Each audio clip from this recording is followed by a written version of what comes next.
Hi, my name is Anne Russell. I'm the birth mother of 2 children with FASD, fetal alcohol spectrum disorder, and the founder of the Russell Family Fetal Alcohol Disorders Association.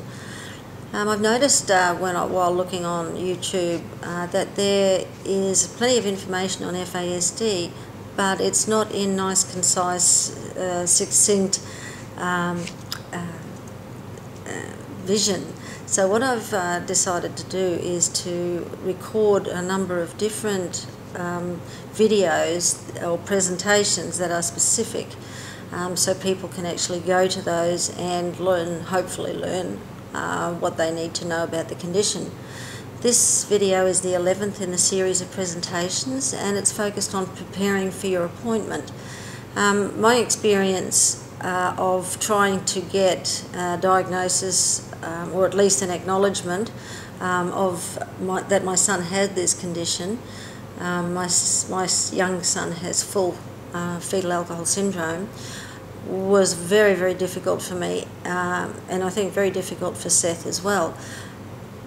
When we first discovered that it was possible that he was affected, I went to my own doctor, and my own doctor said that he didn't know very much about FAS, but didn't really give me any referrals or any alternatives.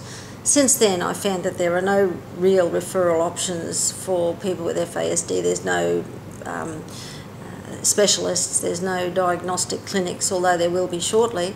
But I took a lot of information with me to the appointment, and he didn't need that, or he didn't want that, and that really concerned me, because my son was his patient, and I thought my son had FAS, which turned out that he did, and I had nothing when I left the appointment. He was suicidal, my son, had attempted suicide quite a number of times, and I came to the appointment in desperation.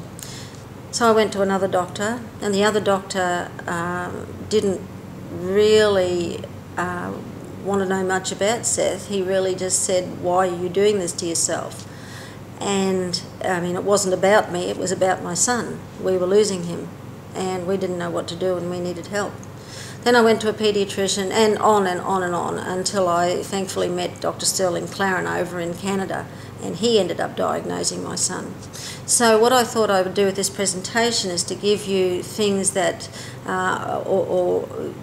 information that you might need to take with you to an appointment, but also to give you encouragement and strength, hopefully, or courage to keep going. If you don't find a doctor that is going to help you, keep going. Go to the next one and the next one and the next one until you find someone who can help you with your son.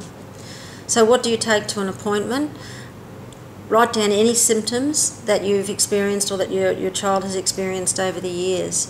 Write down, if you can remember, whether you consumed alcohol when you were pregnant.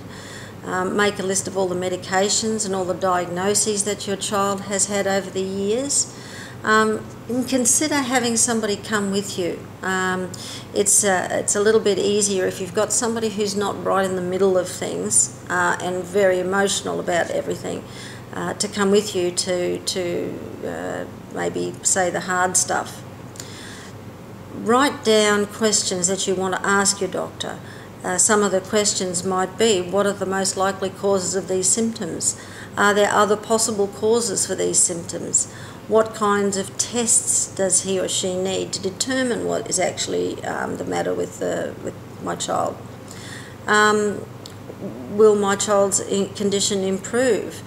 Now, all of those sorts of questions, write them down. If you suspect that your child does have FASD, then ask those questions, but write down others. You may have other questions that you particularly want to ask your doctor. And what to expect from your doctor.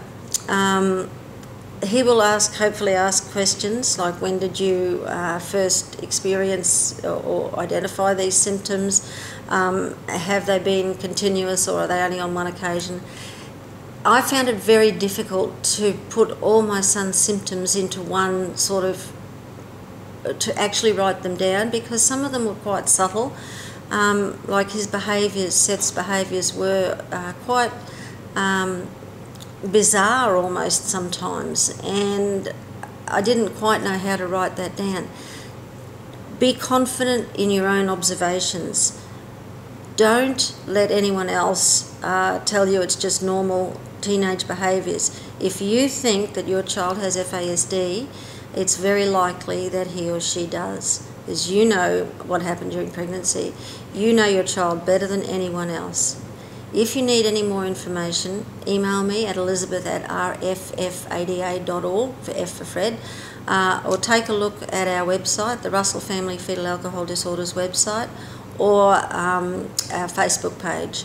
If you need any help whatsoever, please contact me. Thank you.